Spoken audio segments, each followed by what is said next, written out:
Welcome to Business Talk Sister Talk. I'm Becca. And I'm Ruthie. And today's episode is part 2, Podcasting Tips Annual Review. And we're going to pick up where we left off from our last episode on what we do to prep our own content when we're not doing an interview with somebody. So one of the very first things that we do is we kind of come up with topics based on what's been really doing well in our stats from our previous episodes. Another way that is one of my favorite ways to generate topic titles is when we just ask people questions of like, what would you want to know if you started a business like X, or if you were going to do this with your life? What would you need to know? And then based on those things that they say, like if we ask Joel, if you were thinking of becoming an entrepreneur, we ask some of our listeners too, which is fun because it makes it feel like it's a lot more meaningful content to people because we know that they actually have questions about those things and they want to know more. So that's kind of how we start.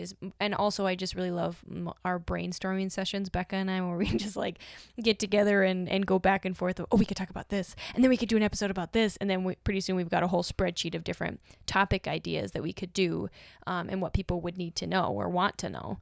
Mm-hmm. And I have found it very valuable to have a spreadsheet. Mm-hmm. Yeah, especially when we're doing a series of different things, I can put those in the timeline and say, all right, this one comes first, then this one, then this one. And it doesn't necessarily mean that we do all of our episodes recordings in that order based on people's schedules, but we do try to put them in there based on what we think is going to work well in how we can build the content up. Yeah, so after like we mentioned in our last episode, how we send, if it's going to be one where we're interviewing someone else, we send the questions and then we add them to that spreadsheet. And when we do the interview, both Becca and I have that Google spreadsheet open. And then we just kind of send those questions back and forth to each other in the chat, in the Zoom meeting. And so we're like, ask this one next, ask this one next. But they're all questions. Most of them are all questions that we've had in that spreadsheet. And then we go from there. Yeah, unless it's like they hit on a topic that we're like, ooh, that we should really go back to that because what they said was really valuable right there. But when we're prepping our own content, we try to start writing out questions to ask one another because sometimes what ends up happening is I'll like have a ton of content that I'm like, we need to talk about this, this, this, and this. Great, but Ruthie has like no idea what that topic is about. I'm like, that's fascinating, but I've literally never even thought of this before, so I need to just think of questions to ask you. Yeah, and especially like if it's something that's so out of her realm or my realm, it's like I don't even know what question to ask. And so part of that process too, when we look at topics, is and previous guests that we've talked to, like especially Tom Antion, because if you haven't listened to that episode, go back and do that. Episode 51. Yeah.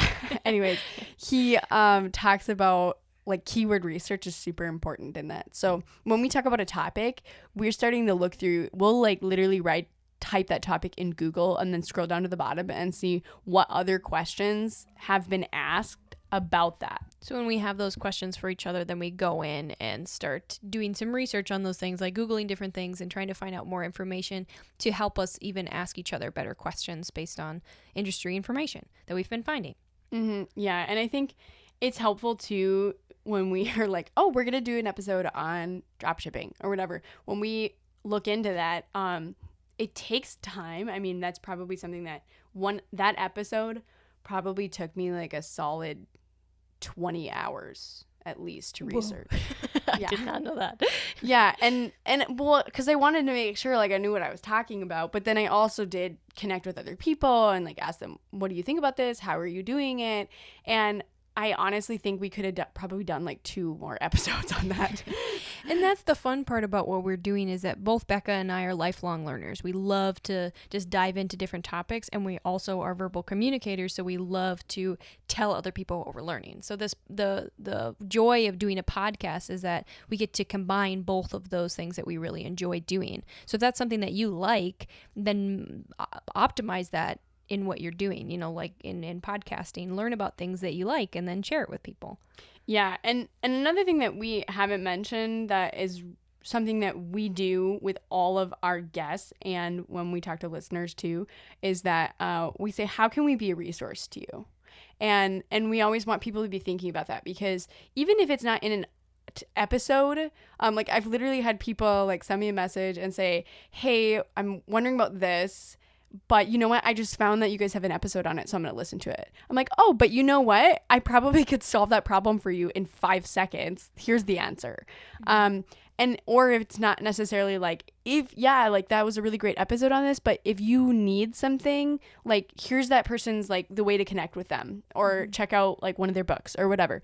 And so actually pointing people in the right direction so that they can save less time on research is something that we absolutely love doing, and we're in it to like make friends. Yeah, that's kind of been our motivation from the beginning. Is I am a very social person. I like to spend a lot of time with people, and Becca is too. She loves hosting people and pre-COVID eras and whatever, and like getting to spend time with people and get to know them. And so that's been really fun to be able to do that, especially during this time where we can't really be going out and being with a lot of new people, getting to just like continue to meet people and make friends and like have those. And it's not like just, oh, you're making all these connections. Yeah, but at the same time, we're meeting really fun people that we can have this bond over podcasting.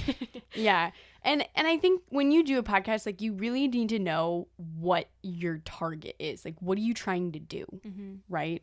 And for some of the people that we know that have podcasts as well, they really know their niche, and they're specifically, I'm going to educate people, like the productive designer, for example. She's going to educate people in the design industry, like interior design. And that's all she's doing. And that's awesome because it's very specific. People who want to get into that are doing it right now, want to be able to feel like there's other people that are doing it with them, even when they're alone at home, right? And so for us, it's more about trying to educate you on different ways that there could be business opportunities or things like that, where you can try things and do them and see if you like it. And so that's our goal, right?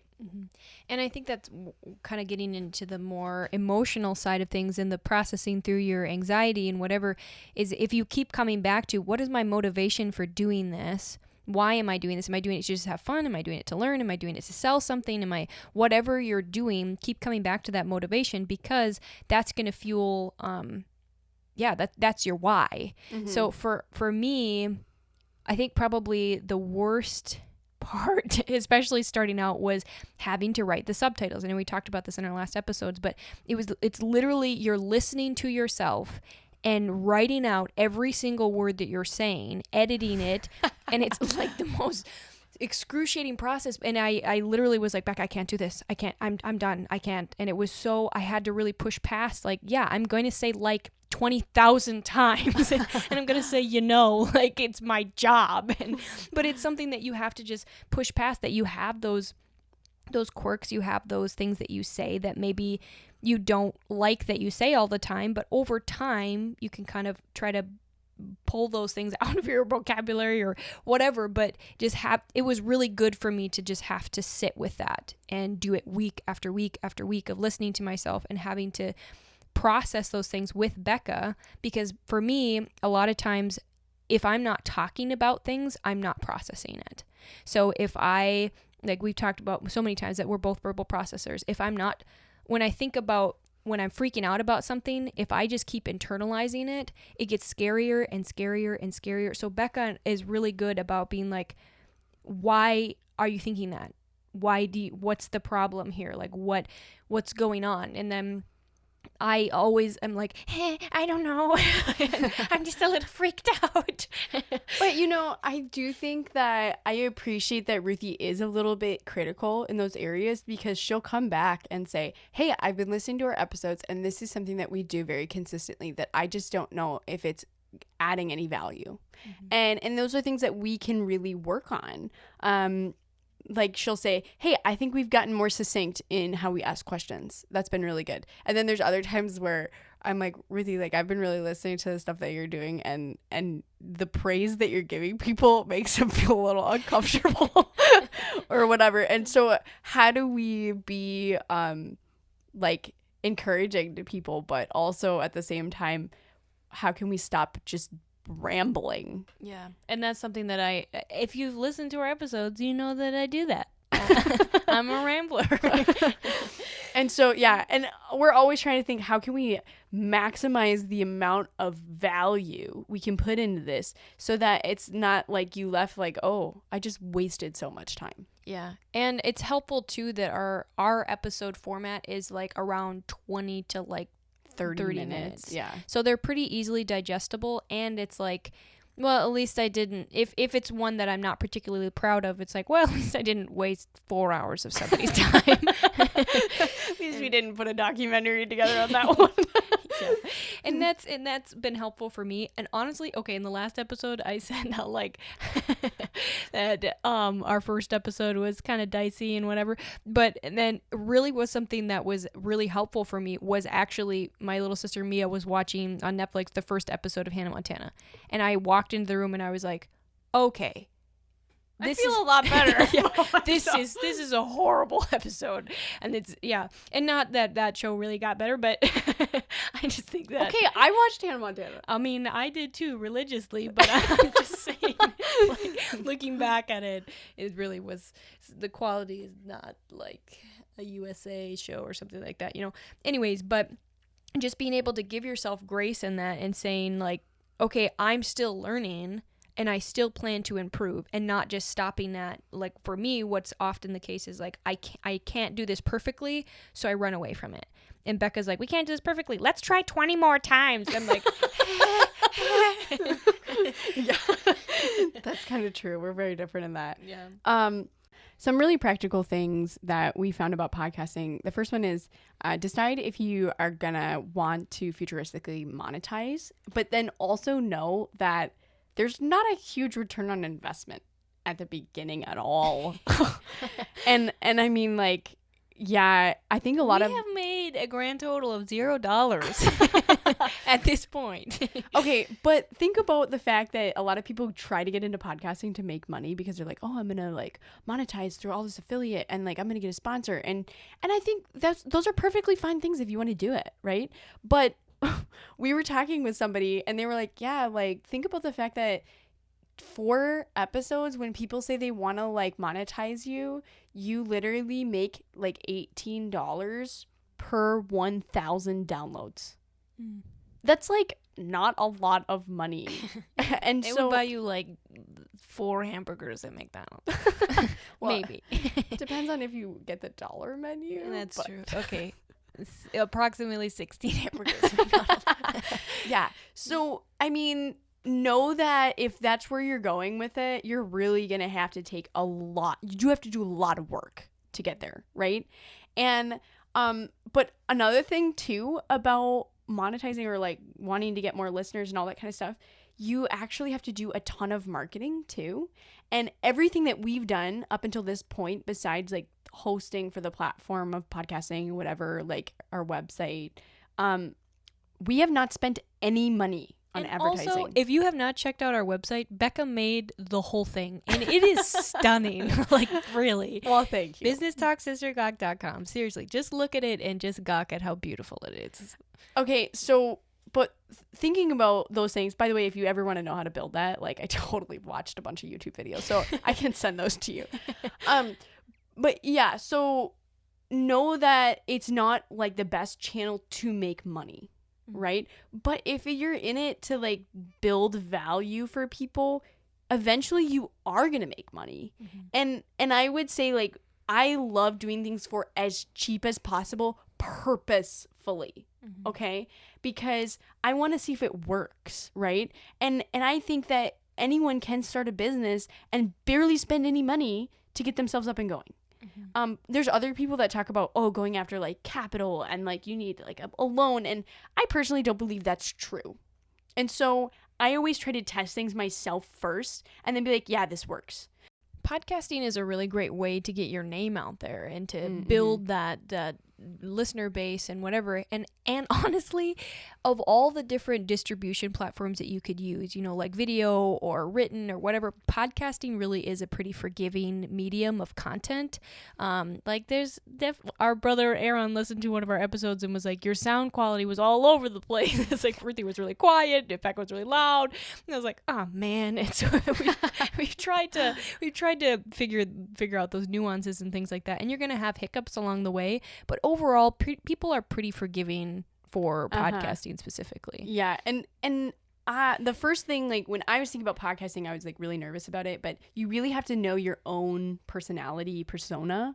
Like you even have to have a persona, right?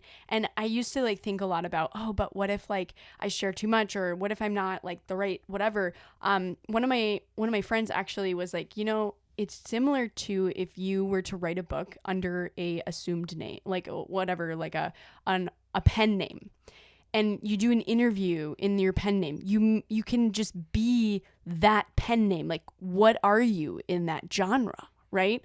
And I was like, oh, interesting. I never have thought about that way. And it's not like we don't have fun outside of our podcast. We do. But I have had somebody say to me like, hey, yeah, I feel like I've been talking to you all week because I was listening to quite a few of your episodes. I listened to 27 episodes in a row. I was like, I was like, oh, you really know a lot about me. But like, I'm not as fun in a business meeting as I am on the podcast. And so like, if somebody's just like waiting for that from me, like, are you going to crack a joke? I want to be efficient with that person's time and respectful of that. So like, I'm not as fun in a meeting for work that I would be on the podcast all the time. And I think that's a good segue into the next point that Becca had said in, like you were kind of the personality that you want to portray. Think of constantly having this mentality of every step that you're taking as you progress in podcasting, even when you start out, think of yourself as already famous, that you've gone viral, that people know everything about you now because of your content. Like, is this something that you really want everybody to know about in your new famous life? And you just like, yeah. And I think that we do think about those things from that perspective. And there's certain things where we've had to like stop, pause, and I'm like, Ruthie, do you really want people knowing that about you? And it's not necessarily like it's a bad thing. It's just like, this is really personal information, and like, or maybe it's like, this is really important information, but that's intellectual property. And should you share that if that's what you specifically are sharing with your clients? And that's something that I think that Becca is really good at, is that she has, you know, like we talk about the Clifton Strength Finders a lot. One of Becca's core strengths is visionary. So for her, just being able to look at what, I don't know, just thinking of the future of, okay, if someone in 10 years were to come bring this back to us and say, you know, you said this, whatever, like she's very forward thinking in that. And whereas I am not, that's not one of my strengths. So that, keep that in mind. If that's not one of your strengths, just try to put systems in your life that make you stop and think, what is this going to look like long term? The last few things that we wanted to mention for this episode are more on the practical side. So one thing, when you're creating your episode titles, don't spell out the words episode 1. Because when you look at things like Spotify, when you're scrolling through Spotify, those first couple words of the title take up a lot of real estate. That's what people see. And so we did that to start, and then we went back through and just put like hashtag and then the number of the episode, so that there was a lot more space for the title of our episode instead of it all being taken up by the words episode 22. Yeah, and then too, like some people would be like, oh, don't even put the title or the name of the episode, or like the number. But you need to for Spotify, and you don't need to for Apple Podcasts. So yeah. And I mean, we pay attention to the different like platforms of where people are listening to our stuff. Look at that data, because that's also going to help you know like how people are accessing your information. We also like have a lot of listens on YouTube as well that don't actually get fed into our download data, because that's a completely different platform. It's video content. We literally have no video. It's just the audio, but we still keep getting subscribers, and our stats like over time consistently are going up. And one thing that YouTube is really good at is rewarding consistency. So even though like our subscriber count, I would be like, wow, we have 20 people, like big whoop. But you know what? That's okay, because what you don't see is that there's a lot of individual listens where people don't subscribe. I never subscribed to anyone. I didn't until this year, because I was like, wow, that makes me feel good when people subscribe. I should subscribe to other people so that they feel a little better about their literally my mentality.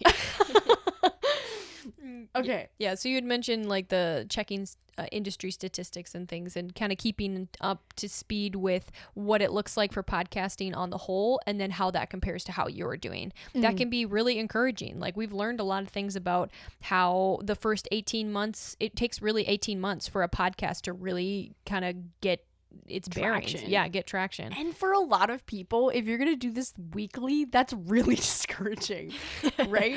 In 18 months, I mean, when Ruthie and I originally talked about podcasting or like doing Business Talk Sister Talk, we like made it, we were like, well, statistically, it doesn't do anything. Like, people can work really hard at something, but people don't notice it's amazing until like 10 years from now.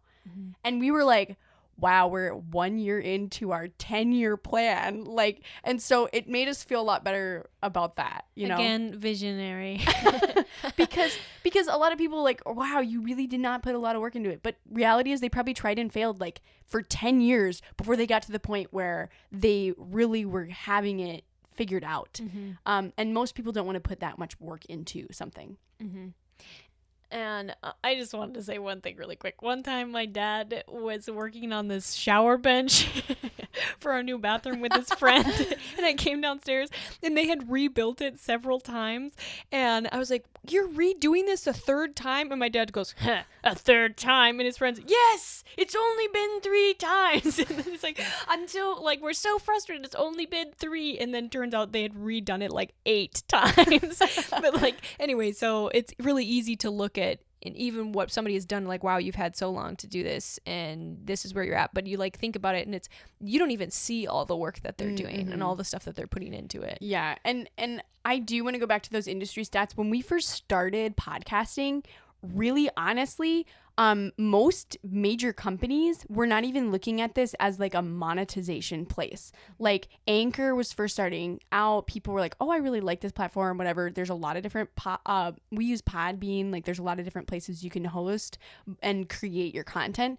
But it wasn't even until like a few months ago that Apple actually put stats out on the iTunes, where you could see whatever you're doing and if where people are listening, whatever. And so this is relatively new, and I totally watch the stocks on this, because Spotify is like, oh, all of a sudden, like, just this year they've been like, people are listening to podcasts a lot, we should really look into that more. And then they bought Anchor and they started doing all these different things. So, and honestly, like, because of the pandemic, people started podcasting way more. Like, there's so many people that I've talked to that they were like, yeah, that's always been on my list to do this, and now I have the time, I'm doing it. And like, even in the Facebook groups that I'm a part of, that originally was probably only like 100 people that were like podcasting, like, be a guest or looking for a guest, whatever. And now it's like hundreds of thousands of people that are in these groups. And we're actually going to do an episode. The next episode we're doing is how to be a podcast guest, because I think that's something that a lot of people are trying to figure out right now. So tune in next week for that. If you have any more questions about podcasting and you're just trying to get started or whatever, feel free to reach out to us on social media, our Facebook page, Business Talk Sister Talk. Yeah, do that, because we've been doing this for a year and it would make us feel good. Anyways, so we're going to transition into the gawk portion of our episode, and we're going to tag team this story of one time Becca threw up all over the place. So we were both working at the same place for a while, and she was like, you have to drive home. I can't, I'm going to throw up. You have to drive home. And I was like, okay. And so then I drove, and there were so many times she was like, slow down. I think I need to get out and throw up. We should like give them a little context to this. Okay. So I don't remember You were why. going on a conference. Yeah, I was like leaving the next day to fly out for a conference, and I was just like, oh, I don't really feel well, and I don't remember if I had a headache or what, but somebody was like, oh, well, here, take this essential oils pill. It was literally like this horse pill filled with essential oils. So I took it, and then like I think I took it on an empty stomach too, because I was like, oh, like sure, it'll probably like give me like vitamins or something. Yeah. And so she's super nauseous and like didn't really know why, because I think that was a couple hours before we had left. I forgot like I took it or something, and Ruthie's like, what is wrong with you? And then we figured it out. So we're driving, and then we pull up to Becca's house, and she's like, just stop the car, and so then she jumps out, walks like 5 feet, and throws up in the alley. Walks a little bit more, like leans over to the one side of the sidewalk, throws up again, and then walks a little more again on the other side, and then came inside. And I was like, I don't know, I just was pretty uninvolved. I don't know why, but I was just like, oh, she's fine. And so I just walked inside, and I saw Joel, Becca's husband. I was like, hi, Joel. And then Becca came in behind me and was throwing up in the kitchen sink. And so I was like, I came in the living room. I was like, hi, Joel, Becca's throwing up in the kitchen. And then he was like, oh, okay. Hi, Ruthie. And he like goes in and is holding Becca's hair back and everything. But it was just a hot mess. So for the record, like I didn't even remember this. I must have like blocked it out of my memory, because when we were like, oh, what are we gonna talk about for a GOG episode? And Ruthie's like, we can talk about the time you threw up. And I'm like, what? Like, but yeah, now that she mentioned, I'm like, oh yeah, that actually did happen. I do remember that. Well, what was funny about it is because Joel and I have a lot of these moments where I say something like really very shocking, and then he goes, oh, okay. That's pretty common. Yeah. Like just in general. One time, like I was super excited about something because I had like done a whole bunch of research on like adoption for one of our friends, and like found this organization or whatever. I was like, oh, you should really apply for like this scholarship, whatever they have. And like she came up to me and she's like, guess months what? later, and she's like, guess what? We received $10,000 for this grant for our adoption. And I'm like freaking out, like, no way, that's amazing. Because of the stuff that she sent. Yeah. So then like I'm like, Joel, guess what? And she like shares the same news with him, and he literally smiles and goes, wow, that's great. Like no expression besides that. I'm like, oh my God, the stoic man that he is. Okay. Well, if you enjoyed this episode or you love listening to us, you should give us a review on Apple Podcasts and join us next week, because we're going to be talking about how to be a guest on a podcast.